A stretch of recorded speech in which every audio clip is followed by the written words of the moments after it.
All right, here we go with game 3. BDS. Oh, we have to go back to the draft here. When did they pick this Renekton? Did they identify Renekton as the problem? They did not. We have first pick Xayah into Rakan Renekton. Totally reasonable answer. Renekton blind pick, going with Darius, not wanting to give Renekton. Apparently not caring for the set versus Renekton matchup, even though that's something that Adam has busted out before. Opts for Renekton. We'll see if the coaches have mentioned it, if they spot it. If not, then we'll have to send them a message ourselves.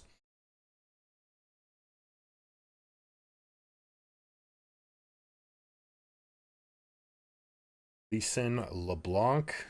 This is a very nice pairing. This is something we wanted to mention. LeBlanc is probably not going to see as much prio in these because of the Static Shiv nerf. That being said, that doesn't mean she's dead. She's actually still tuned just fine for her full AP build, all right?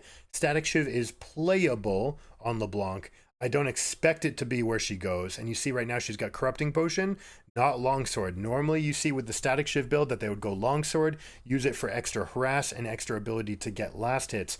Instead, she's going Corrupting, which probably means that she's going to get the full AP build, which is good enough. As far as the rest of the composition, we have double AP for jungle mid between Syndra and Gragas. And that means that we'll probably see a Merc Treads from LeBlanc. We also have the LeBlanc Lee Sin synergy, which is a classic pairing. LeBlanc is going to go for a WE combination to try to get a guaranteed chain. Guaranteed chains means that you can get Lee Sin to get his guaranteed Q resonating strike, and you're going to try to get your kills this way. So I really like the setup. Really love how they played the draft. And I'm telling you, if I'm any team playing against BDS, I am scout ahead. I am saying, let him pick Renekton. Ban Darius, make him pick Renekton. Maybe they'll adjust, especially if they lose this game. Maybe they'll find these adjustments. But that is a point. That was a point of weakness, that he's not playing that champion to its fullest because of the build path. But again, we'll see what they do with this. Ezreal, superb at getting level 1 priority, right? The Q stacks, the passive, opting not to go for a Q there. That looked like a free hit onto Nautilus, and the cooldown was up. Ezreal is one of the best champions in the game at level 1 because of the stacked passive, so you're always going to see Ezreal's fighting for level 1. Never asked to leash. Although something you can do on other champions like Draven that have combat stacking abilities. Draven stacks his axes off of a leash. The difference being that you can do that while kiting to your camp, and then you can reactivate your axe as you're approaching the lane so you can get double spinning axes. And it's the only way to get double spinning axes safely coming up into the lane. And that's what the Draven one-tricks use. Can't do that on Ezreal. He'll fall out of combat too quickly. The buff doesn't last long enough to get there. See Adam again using his health as a resource to try to get this crash. Same way he always plays. Same wards as well. This is the Alois special. Trying to get these 3 4th. You want to make a plan for your first 4 waves. Ooh, Glory pathing towards the Gragas with confidence that he'll be able to dodge, and he does it. This was a mistake path. You don't want to do this. You just want to walk straight away. But apparently felt confident enough that he'd be able to outplay the Gragas dash, and he does.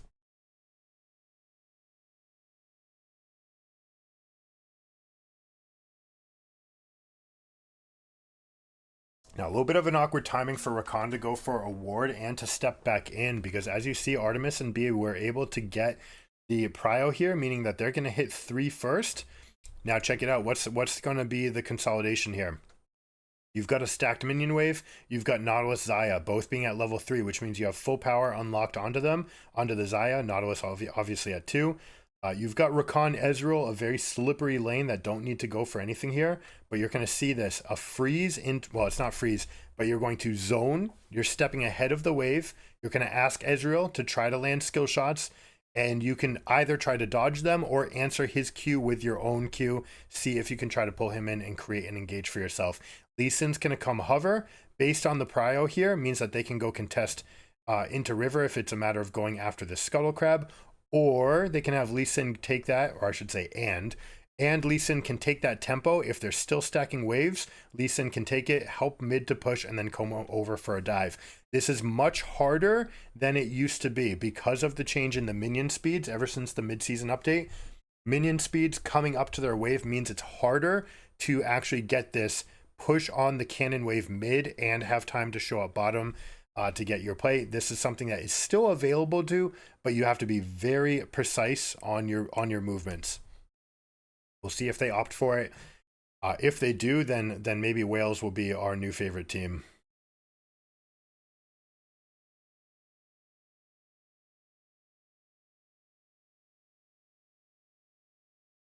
Lee Sin's going for the scuttle. Here we go with the stacked crab. All right, so he's not going over to mid, so they're going to opt for a 3-person harass here. We'll see if Ezreal Rakan fully retreat or whether or not they keep Gragas nearby to answer in a 3v3. One of the things that you have for yourself when you're going for the stacked crash, you can get level 4 if you're precise and you move in exactly. You see how Xayah hit level 4 here? Now, something we talk about in the pro game is these timers on waves where you would normally be just short. There's a couple waves where both laners, if you're soaking together, neither one will get the level bonus. All right, level 6 and level 4 being the main ones. If you are a support, you can step away for a moment to allow your carry to get the level spike. You will still get it on the next wave. That much doesn't change, but that way your carry gets it on that wave, and that matters in a unspeakably large way.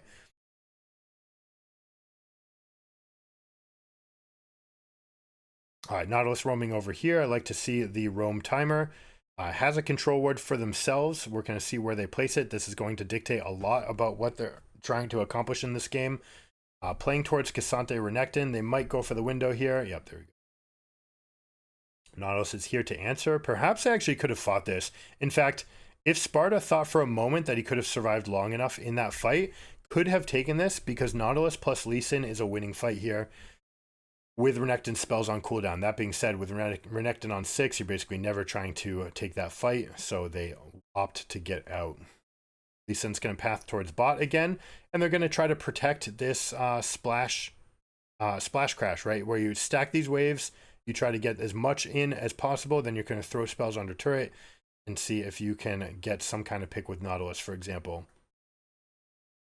Nautilus uses the entirety of that timer to just scout and sweep, comes back with his control ward here just in time, but I like this proactive play.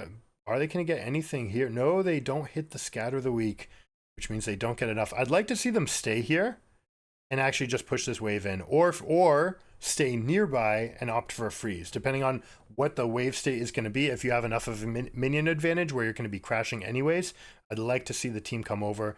They instead decide to come back and give Syndra more access to the waves.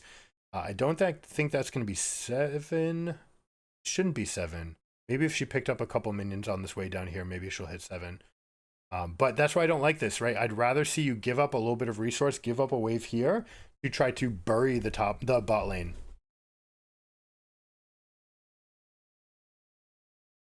Now, the upside that they do get for sending Syndra back, putting Gragas back into the jungle, means that you do have the capacity for Gragas to actually hit 6. It does mean Syndra will hit 7. Unlocks a little bit of extra power by putting extra levels into Q. Adam taking over this matchup again. But again, this is the window. You have to be very careful. As Renekton level 6 and 7, this is where you might have Cassante go off against you. Opting again for early item, not plated steel caps. This is a Lee Sin Cassante combination. I would have liked to see this. Let's take a peek at this all in. Brownie getting engaged on. No. We'll see a replay, I'm sure. Just finish that thought for a moment. If you're Renekton, again, the modal item's going to be plated steel caps. It lets you play offensively and defensively. I know you do want the stats. So you're going to want some combination of that anyways. But the steel caps can be a way to play super aggressively into the combination of both and just using the kit. We'll see shortly whether or not he gets the 4th point into Q. Oh, the predictive E. Or the predictive Q into the E. That's a feels bad moment. Crowny again.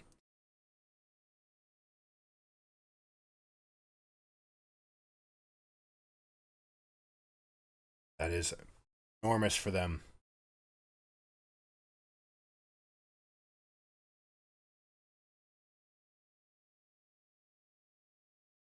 Now with that kill in pocket, let's see if they go back and pick up Noon Quiver. Yes, they do. We have Hex Tech. This is not something we see all the time from Gragas. Normally we see Fiendish Codex first, even if you have the 1050 for the alternator, or 1065. See, we get the all out.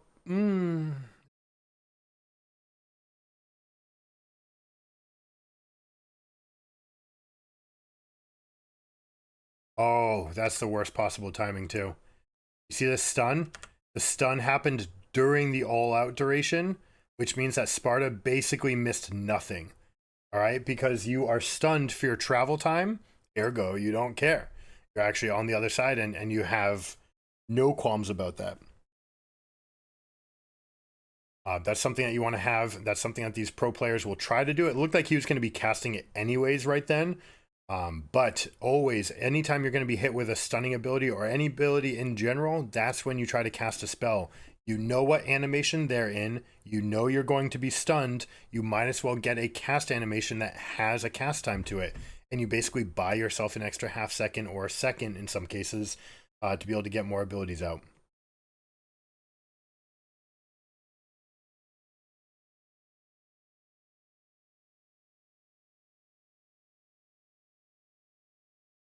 I want to see them click Renekton. I really want to see this. They've moved Xayah over with Noon Quiver.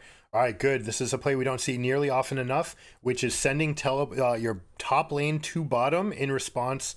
God, that's the worst possible E right there, Crowny. You send your teleporter to bot lane as you contest Rift Herald. All right, some teams do it, some teams don't.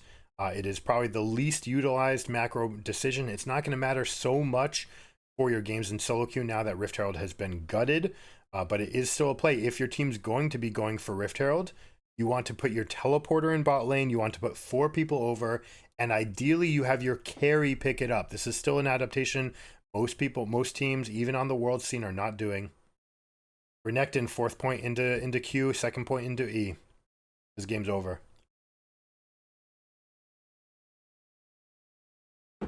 It's a little reductio ad absurdum right there, but I'm pissed, frankly.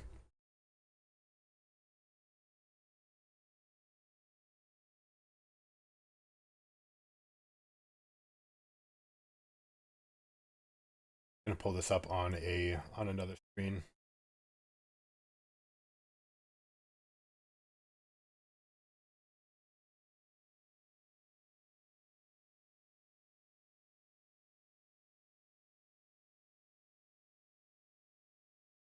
I had to restart the stream platform. Sorry about that. Sorry, repost any messages. I'm sorry I missed them.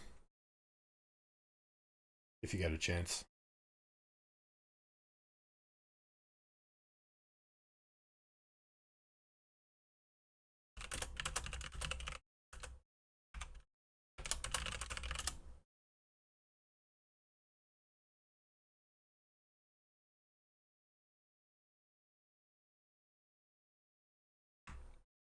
Those of you watching on YouTube right now, I'm going to post this link in the comments. You should absolutely check it out. How I climbed from Diamond 1 to Challenger with an 87% win rate on Renekton, and it's by putting 3 points. But basically, the main description is Q after 3 ranks is a fake ability. I think you might even be able to go a step further and say Q after 2 ranks, but it really depends, because at first, level 5 with no items having access to the Q makes sense. But once you're at Gore Drinker, you want to be on 5 points with W. You don't want to have 5 points in Q. In this game, we've got 1 rank on Renekton's W. Just not good enough. All right, as for the rest of the game, what is going on?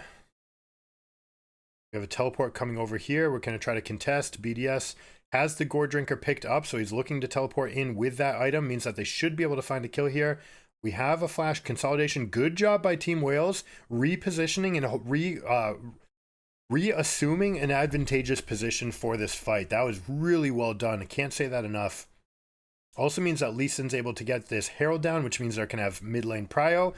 Should allow them to come back in here. This is another moment, like I said, I'd rather have Xayah have this. Not only will Xayah get the gold right away, you want your carry who scales off of gold much better. Also, in this case, it's a Lee Sin who wants to have access to ward hopping.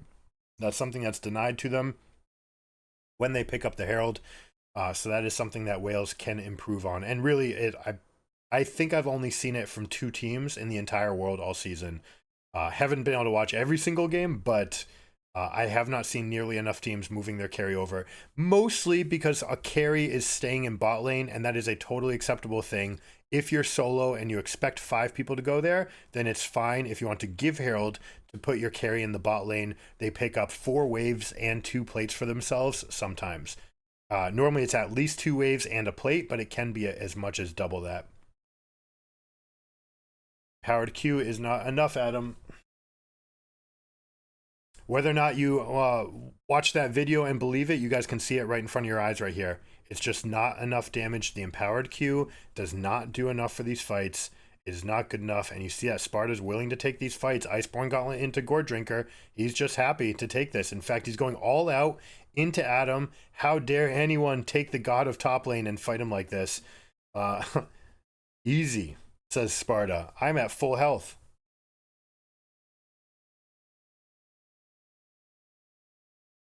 Another time where Renekton goes with Q to one-shot the wave. You could do that with a Gourd Drinker. Again, Gourd Drinker activation into Q. Cancel the Gourd Drinker active with the Q. So you go item activation, let's say it's on 1 Q. Boom. 1 Q, and that instantly cancels the animation. You still one-shot the wave, even with 3 points in your Q. And that way you can have more access to more power. All right, rest of the game. Renekton's lead is fake. 236 is not in the right place. You also have Cassante is very happy in that matchup at this point anyways, so he is outscaled. We have Lee Sin ahead of Gragas, as he should always be, and LeBlanc way ahead of Syndra. Showing, like we said, the AP build, no static shift here. You're going Merc Treads because of how good it is into this entire team. Like, let's be real. Gragas, Syndra, Ezreal, Rakan, Renekton, everyone deals magic damage, and Syndra's in your lane, which means that early Merc Treads made a ton of sense. It's even so heavily magic indexed that I would expect a Banshee's Veil to perhaps make the scene, or maybe even this could be the game where you see full magic resist itemization. You're not scared of the Renekton damage, especially if he's going to build full tank like he did last game. And Ezreal is only about 60% AD, all right? A lot of the damage in the course of these fights is going to come from your W procs, from the ultimate over the course of the game. That Q is just single target, right? You're not going to get as much from it. Now, all the spells, all of them are single target, but just over the course of the game, Ezreal damage tends to start amplifying. And actually, Mirror Mana, unsure about Mirror Mana. We'll look it up while you guys are enjoying the game.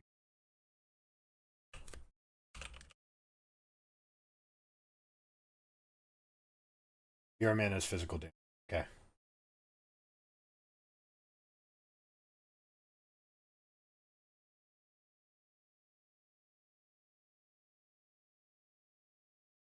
LeBlanc, good use of the clone mastery there.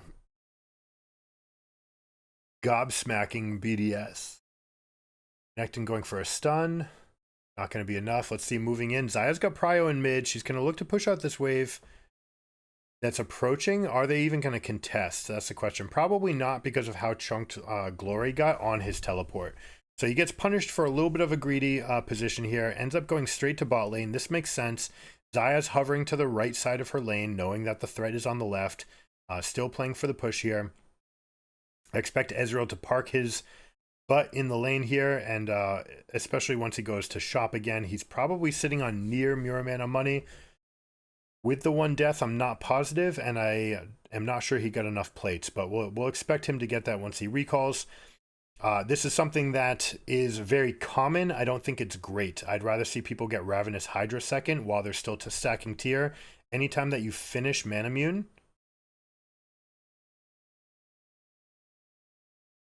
Manamune, but you have not stacked the tier, it's like a fake item. It's basically just a component.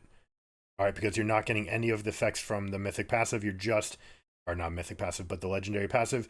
You're not getting any of the extra stacks. You're also just stat-wise playing an inferior item. The mana is nice, but the mana is not combat, right? You can't use the mana in combat. You're using it for sustained pressure in your lane, but it doesn't actually give you combat stats. It looks like he's still pieces away, and that makes sense, right? Because he was down, he had that one death, and they did not make that work. Also, they haven't had any real tempo to speak of, right? BDS playing through this bot lane, the fact that he had that really bad death on the E into the Nautilus hook, they just still haven't come back from. Now, with all turrets up in the mid game, second Herald should almost always go middle. This is because even if you break an outer turret on the side lanes, you won't have access to leverage that into any sort of directional play to come through the jungle. Oh my gosh, Casante's going to get the all out. They lock up Renekton. He gets the full kill. But like I said, that Herald wants to be in middle because you want to break that turret because it allows you to get into enemy jungles.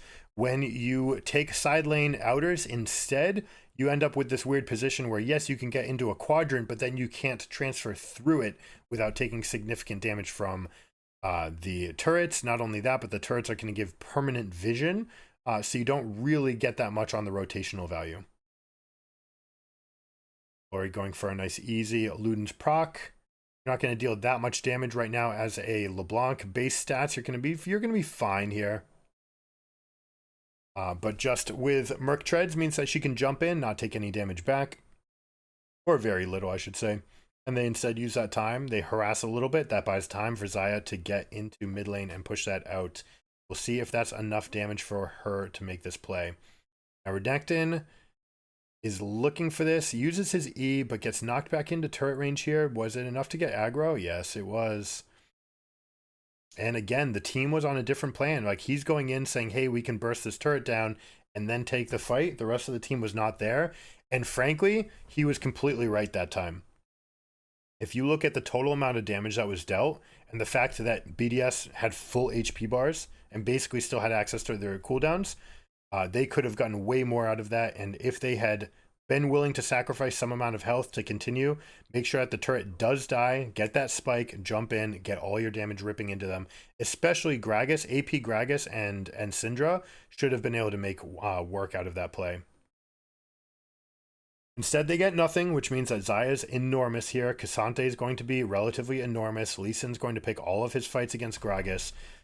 If there is a way for BDS to win this game still, it's going to be the fact that they have major burst from the combo here. Rakan can jump in, and basically that should spell doom between the Gragas and Syndra splash. One thing working against them is that Renekton kind of wants to sit into the middle of a fight, whereas Syndra and Gragas might explode a fight outwards. That can scatter your synergy. It can be a dissynergy, Gragas and Rakan. And we saw that Gragas and Syndra, right, already gets very easily itemized by LeBlanc. LeBlanc has had access to 10 CS a minute for this entire game. The one real misstep was when she teleported onto a ward and didn't even die, right? Like, was able to survive because of the Merc Treads diff. Go up. Thumbs up while dodging Gragas ultimate. If that's not a tilter.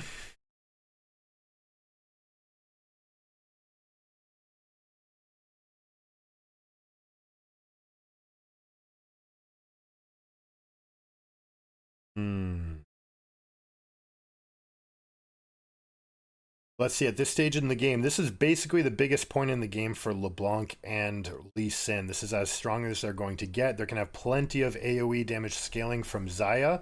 So you really just want LeBlanc to be that backline threat that's constantly making them think backwards and missing out potentially on feather damage.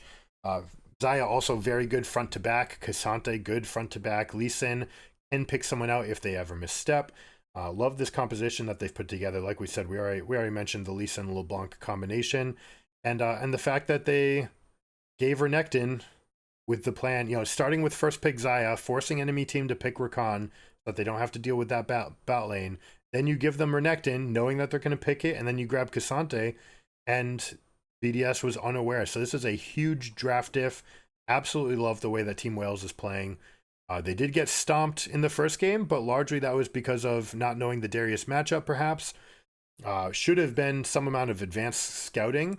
It could have been Sparta saying, hey, I've never played against someone who is supposedly this good at Darius.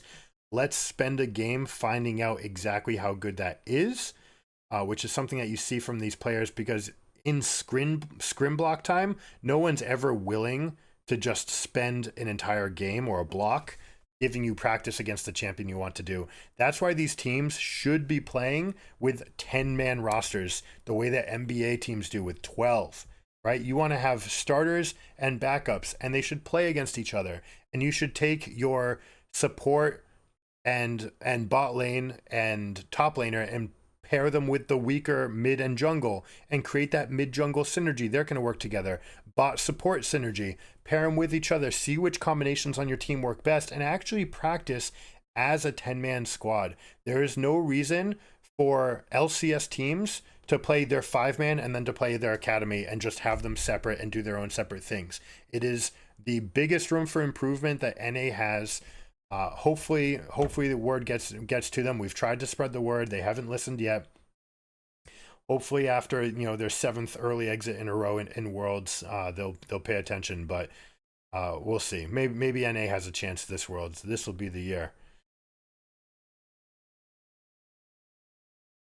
Wouldn't it be something if this were the year? What if they did go and win?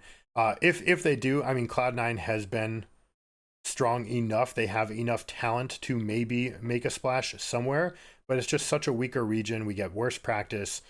The culture here is not great. Our number 1 seed is not particularly strong. I don't think, although, Energy had the biggest turnaround. All it took was 5 minutes in Dokla's stream. That's all it took. But who knows? We can't take credit for it, not really.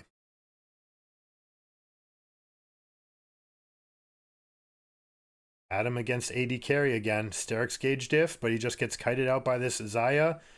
He gets the full differential, and boom, comes in. This is something you can do if you're a fed AD carry against a Sterix gauge second item, right? They're going to get that big shield, but they're not going to have enough threat against you. I don't think that that's enough of a reason to not go Sterix gauge, because Sterix is so incredibly good on this patch. And still in live, you should absolutely be taking lots of shares of Sterix gauge, but it does mean that you don't have Black Cleaver, for example. Now, this game would be a bad game for Black Cleaver. You don't really need it. You do want the shred on Cassante, but that's the only real target. And again, we're going to be looking for Abyssal Mask to maybe be picked up. Let's check out this engage. We're going to have plenty of damage from Xayah. All this AoE damage is going to be really big. LeBlanc flashing in. This is the type of situation she wants. Xayah has the mid lane prio for themselves. Don't jump this wall, BDS. There's not enough here to get for this. You see LeBlanc just completely comfortable, willing to stand in the face of Renekton, seeing that dashes are down, and just putting the leash on and stepping back. 3k gold lead plus a dragon on the Infernal map means that they're going to be dealing tons of damage with this extra gold. Not only that, but it is a super high damage map, right? What you really want when you're Renekton, when you're Garen, you want Cloud map and you want Chemtech map, because you want the explosion, you want the move speed. So we had Wardhob, Flash, Ultimate to try to separate, but it wasn't enough, but it was enough to start the fight, right? And continuing the forced beginning of the fight, allowing the team to go forward, means that they get a lot of upfront damage. That said, Cassante having to ult from full health is not optimal. You want Cassante to spend a lot of time in the fight before he has to go for his ult. There we go. Big ult from Renekton, but the team's not here. I don't know why they have to play that so passively. I'm sure we'll get a replay here.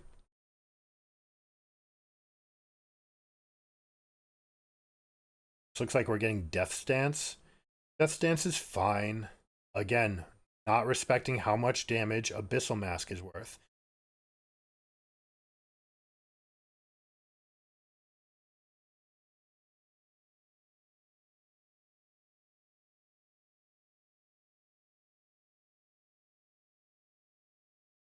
Good mastery of Xayah there, putting feathers in multiple different directions for the pullback.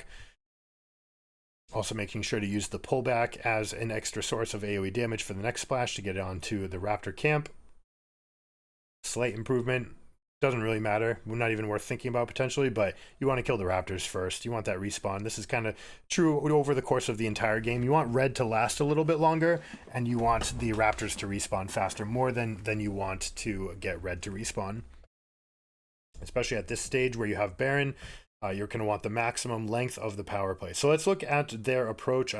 Unfortunately, we didn't get that Baron replay. So you know what? Let's go check it out. Okay, so we have in the pit, Renekton's in the perfect position, Rakan is not here. This is why they're opting for just a harass play and nothing else. But honestly, this is the sort of situation Renekton wants. You also have Gragas on stopwatch with flash, so he could easily come into this pit. If you haven't seen it before, Q into E flash plus R is enough damage. So you can throw your R, E flash, land it as the Q. It's insanely mechanically difficult to do, but you have a large amount of damage, plus the fact that you can hit it on almost everybody because you aim that cask right here, either pushing people who stay on the Baron into the back of the pit, which makes it able for your Ezreal and Syndra to deal them damage, or they all get exploded out of the pit, which means that you have access to the smite if you don't have the perfect combination. So let's take a peek at what it goes 2 seconds later. This is the window. 2,400 health is usually when these people are trying to go. Gragas is opting for the blast cone approach, which is a little bit slow. Well, not a little bit slower, infinitely slower compared to Flash. And going for the fight here. Syndra's also going over the wall, does not have flash for herself. Ezreal has no sums, has just used his R. They're a little bit chunked. This is a fight they could have won. No joke. All right. I don't know if they even know that the timers are still down here on ults. They should, because they're pros and they're playing at Worlds. They should absolutely be respecting exactly what these timers are and knowing these windows. This was a window. This should be a win. So if you're BDS and you're reviewing this game, this is a window where you have to say, I want to take this. Not just is it objectively winning, but this is the best chance you're going to get for the rest of this game, most likely. Okay, you're down 3k gold. You know you're losing. You're down in dragons. If you give up this Baron and they escape, this game is checkmated. You are done. Okay, you don't have scaling to speak of versus Xayah K'Sante. Yes, you're a little bit stronger with Syndra Ezreal in the end game scaling, but it's not enough. They're going to have too much of a lead. They're going to destroy your entire base. So we look at it in practice. Gragas is knocked up. He's not able to get the smite. We also have Q2, which is a beautiful resource for Lee Sin to always get the smite confirmation. And we have Renekton in the middle of the team. And again, like look how long he dealt all this damage and stayed alive. Look how chunked everyone is. Everyone's debuffed by the Baron. This absolutely could have been a window if they didn't just try to go for a reach over the wall and actually went for the fight. They could have had this. Reconsolidated the fight right here. Importantly, massively important, you have to drop a control ward in this dot bush as you fight. Okay, that will be the game changer. If you do that, you absolutely win the fight. If you don't and they do, they might win the fight. Cast comes out way too late. So now we expect this to be a bleed out. 3.5k gold lead. All the resources are going to be consolidated. They're going to finish their items right here. Looks like we're going to have a Spirit Visage from Lee Sin. I agree with it not being Abyssal Mask for this game because they only have LeBlanc dealing magic damage. They don't need the extra source, and so he's just going for the extra health, the healing amp that will come from his Safeguard, part 2 of Safeguard, plus the fact that he has Gore Drinker. Looking at the rest of the items, we have Gargoyle Stoneplate, so K'Sante is basically full build. We do have burst items from Syndra, although it's still that Liandry's. Like I said, I'd rather see Ludens into this composition in general. There is some amount of magic itemization that's going to come in against you. You're going to want to have this Void Staff next, and the combination of having Ludens plus Shadow Flame makes you immediately lethal, and then when you have the Void Staff, you're taking away enough of their resistances that it continues to be good until you get into that 4-item tank status. And even then, you'll be okay because K'Sante's not your target for ultiming. Your target is going to be the LeBlanc and the Xayah. So again, we see Liandry's. There's some things to love about BDS and some things that they just need to improve. if they want to go. I don't expect this to be a pattern across everyone. You see how he's not pushing? This is pivotal. I love this. Sparta, thank you so much. Why did he do this? This will be a positive video moment. You guys can pause the video. I'll give you a couple seconds. Put it in the chat. Timestamp. Why do you think Cassante did not push that minion away?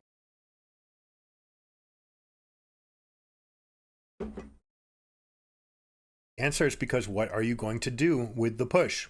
Killing the minions right now or killing them in 3 seconds? It matters nothing to you. You're not going out into the lane. You're not going to create anything with that like 3-second extra window. Instead, by waiting, you ensure that your minions have to pause for a moment. That moment is the difference between this lane going all the way past this turret to fight and having to go all the way to this ledge right here where you might be able to get engaged on. Not only that, but there's no concurrent push in mid-wave. So you want to slow this push down as much as possible and then stack with the next wave while mid lane comes barreling through. Then you put them together. All right. In this case, being very precise about this exact case, with mid lane already gone, it's not going to matter. But showing that the thought process is there and that Team Wales and Sparta specifically know this is vitally important for their team success when it comes to endgame pushes. See that little pause? Boom. Also, Renekton pulling the wave. This is actually kind of bad for him. Maybe he wants the melees. Actually, no, maybe he's doing this on purpose. The melees will now collide right here, which means that the turret will hit them all without any of them dealing damage to the turret. So this is actually a good answer by Adam to this, saying, all right, you were trying to hold the wave here so that it could stack and then crash. I'm going to bring it to the edge of the turret and hold it at the edge of turret aggro range so that as many of your minions as possible start taking damage. Oh, beautiful play. Q3 into W, lockdown. Renekton never gets to breathe.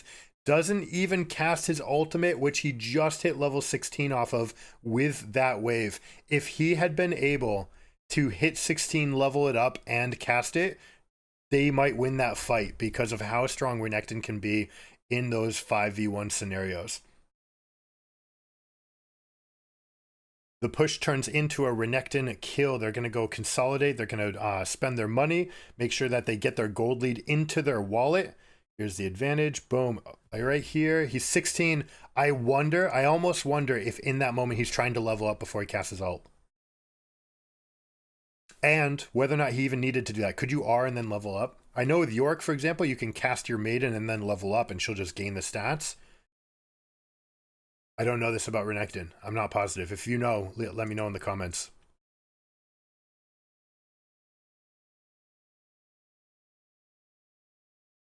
So here we go, mid lane push. They've got an extra 10 seconds on Baron. They used it to get mid lane prio. Xayah's last one out of base, but it's not going to matter because they've got the pushed waves.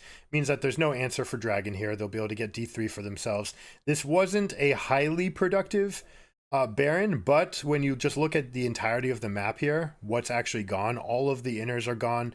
That means that they've gotten the most gold available. So as far as pushing the base, no, they didn't get the actual base destroyed, but they've created the maximum amount of lead for themselves, 6k gold lead, which they'll be able to spend and use at this next Baron fight.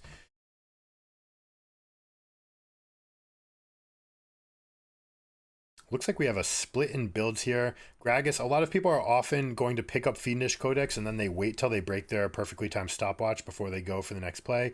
Ooh, Fiendish actually going for the Q rather than just R. Had access to the flash, so could have cast R and flash yourself into the perfect spot. Could have been dodged anyways, or reflash so that the Q, so that the R resolves and puts you in a different direction.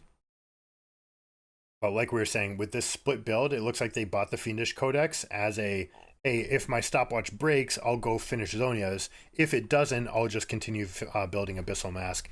And this is about the time that you want, or not Abyssal Mask, Void Staff. When you have Void Staff, you want it to coincide with this 2.5 item mark. A lot of times you'll see Void Staffs bought second, and that's purely as an anticipation for itemization coming in, knowing that you want to have the Void Staff ready for 2.5 items. That said, you don't need to buy it second to have it at 2.5. You can actually buy your other half, whatever's the most productive thing at that moment, and then start going into Void Staff. That's if you expect magic resistance to be built, which they obviously should. Renekton's got a significant chunk from his ultimate. Ezreal, like we said, 40% magic. Syndra, Gragas, Rakan, 100%.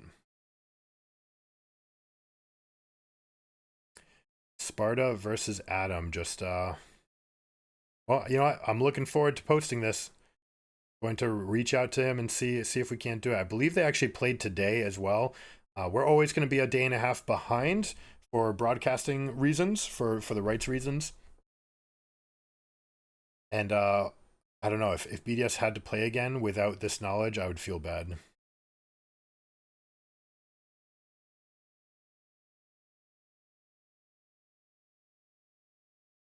I have to know. I'm not going to look at the result, but I'm going to take a peek at whether or not they played. EFM, yeah, they had to play again today. All right. Rip.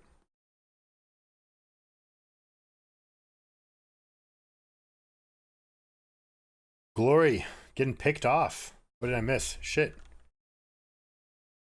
Stepped away for a moment. All right, so Gragas. Ooh, I love this. All right, coming out of a Baron push, when people are going to spend their money, is a very good opportunity to go and hide in some kind of death bush in a otherwise unprovoked area. This tri-bush being a very important one. Whoever needs to go into this tri-bush, especially if they had vision somewhere around here, they might just expect you to drop some wards, usually at about this half depth level into their jungle, +1 in the lane. And this is sort of the umbrella of vision that you give yourself. You make sure to space them out plenty wide so that they can't be seen. This tri-bush tends to not get seen, which is why I absolutely love it for Gragas to be in this spot. So here we go. Control ward. R flash W from Rakan. Beautiful. Pairing up with the Gragas bop. They get some first strike damage as well. This is 14 seconds till Baron, so they actually have a window for themselves now. Renekton's about as strong as he can be. Syndra, how many stacks is she at? How come we can't see? Wish it would show us this number.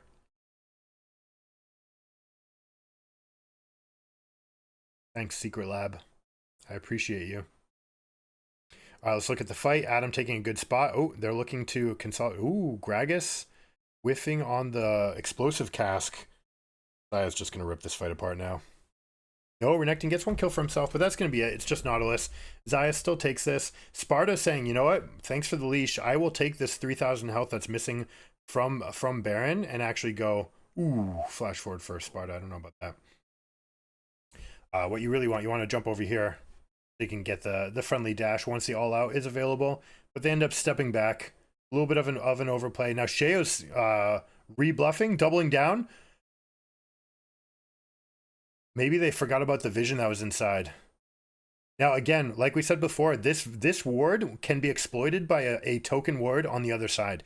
When it's hugged against this wall, it will not see the far side. Look at them using for vision play. The fact that these vision wards are on the beach means that they don't have any access.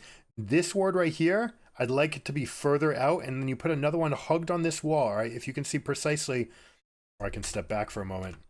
Right here, boom, pause. Right here is where you want it. You want it out of the vision of a sweeper walking this way or walking this way, but you want to see the entryway. You don't care if they actually sweep the ward, or sorry, you care if they sweep it. You don't care if they have a sweeper walking in because they won't see the ward when it's right here. This is like a little secret spot. Another one that you can put is right here. Again, with the idea that you're trying to see them as they come in without being vulnerable to a ward on your own side. So definitely some improvements available on the vision side. Both teams have missed this in the pit. Again, you can exploit this control ward with a ward right over on the opposite side.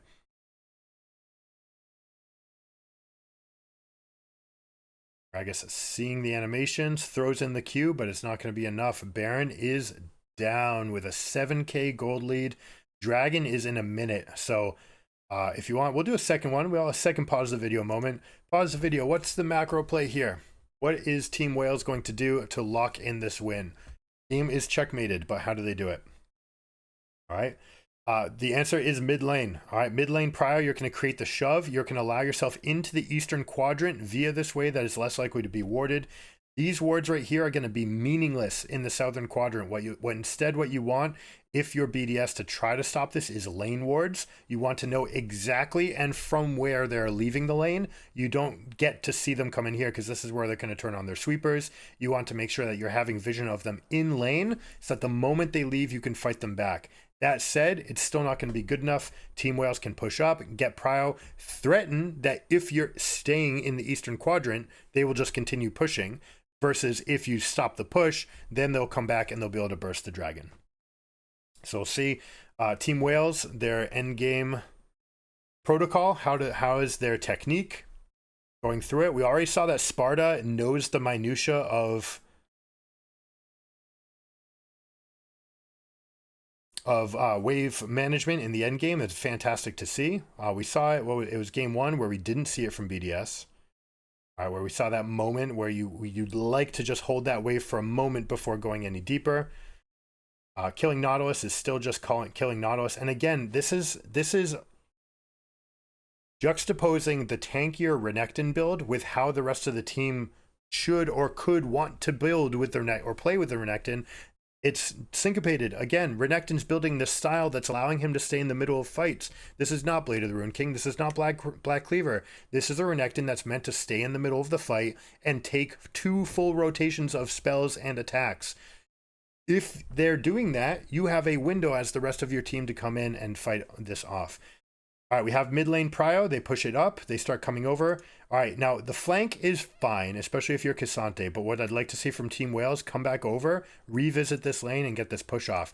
Especially since BDS has taken the right line here, and because it's an Infernal map, Renekton's going to guard against this flank. Notice this control ward also. This is pivotal. This one in Infernal maps, this one in the bush in Ocean maps. All right, absolutely pivotal. If you're a flanking champion like a Kennen or a LeBlanc, you might want to have one in this bush as well. But this will allow your team to come in through this bush and not ever be obfuscated by the dot bush vision. So even when the enemy team draws a line on the right side of the pit, this favors Team Whales because they can see you. You can't necessarily see them. They can drop back into this bush and cancel all targeted abilities. We're going to have an all-in for this, and it comes down to a smite. I don't like that they're actually triggering this to just a smite. They should have been playing for their wallet lead. They should have been going for the maximum amount of pressure early, with Cassante doing the most amount of tanking going forward and then going. But that said, they were happy to play with Lee Sin smite. But now that they have the soul, they should be very happy to take the rest of this fight. Sparta's still getting chunked. LeBlanc did not have the best position there. Like I said, LeBlanc wants to be the one that stays in that flanking position. Can't take this. Good job by LeBlanc, though, taking another little chunk out of this. This is another red ward you're going to see very commonly placed, especially Gen G loves that ward. When you're in that siege, you go into that wolf pit and you tuck that red ward along this wall and basically seize any ward that they tried to keep in along that arc. What you want to do if you're an advanced scout, you want to see exactly where they put their control ward. It cannot see the full, it's approximately 120 degrees of vision that it needs to try to get along that wall. It can't see that far. So whichever side they tend to put their ward on, you want to get yours on the other side. Same thing like over here, you just want it just barely out of vision so that you can create something for yourself. Infernal means that the poke battle is going to favor them, especially for LeBlanc. She's going to be dealing insane amounts of damage.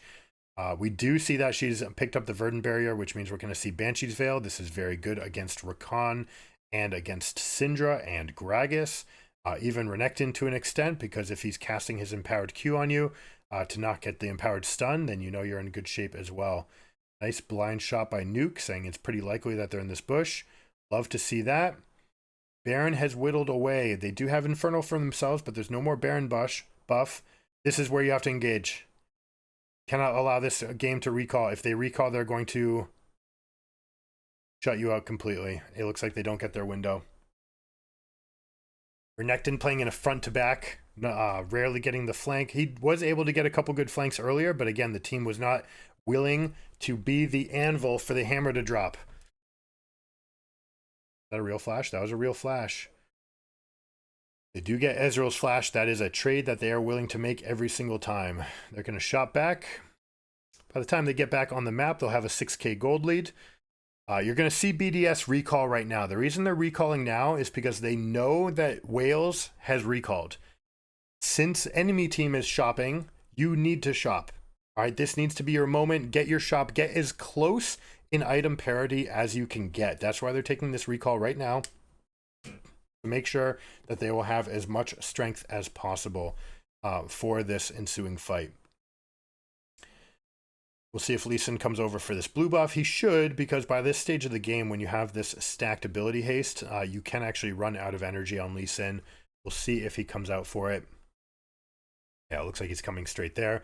LeBlanc also having access to blue means that she'll be able to look for more angles to go for a WR, poke someone over a wall, try to get an EQ or a QE, and then dash back without ever really giving up any kind of resource, especially with this Infernal map with triple Infernal buffs and the Soul. There's going to be a high dividend for that kind of play at very low risk.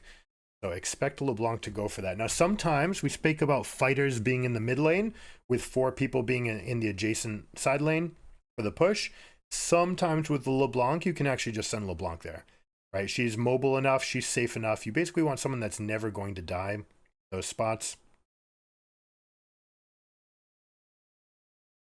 Interesting right here. Opting to not kill that zombie ward. Wonder if that's going to come back and bite them. You see this control ward as well. I don't think that's in Lee Sin's jump range. Or maybe it was. Maybe that's how it ended up there. You'd like it to be further away so that they can't just auto-attack it over the wall. Certainly Ezreal and Syndra will be able to clear that whenever they come for it.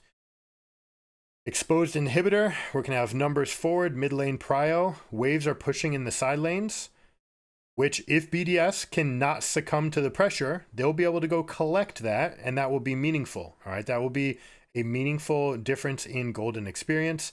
The problem is that Syndra's already 18. She doesn't really need it. She's not really looking to pick it up for experience. She is still significantly far away from Rabadons, which we assume will be next, although there's a world where maybe... No, she's already got Shadow Flame, so never mind. Almost definitely going to be Rabadons.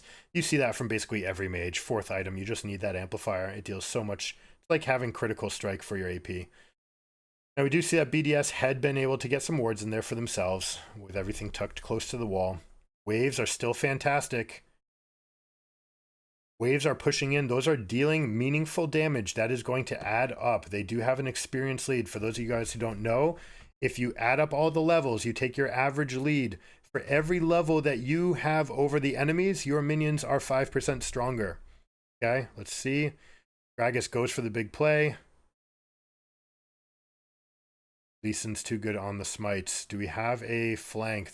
Yeah, we are going for a teleport. LeBlanc has recalled and she's teleporting in. We have a GA being used. LeBlanc skirting to the outside of the fight and using stopwatch to dodge this. Cassante gets into the whole backline. This is going to be the end of the fight. Renekton's not going to be strong enough to hold this down. Cassante just ripping them apart. And the lanes are already in position. That's GG. Team Wales comes in and destroys. And honestly, they played great. Their macro was great. Their tempo was great. Game knowledge seemed very good. Their preparation, they're checking all the boxes. They're dotting their I's and crossing their T's. And, you know, as soon as this game's done, we're going to go we're going to go message Adam and warn him about this Renekton. Well played, Wales. Nice done. Nicely done.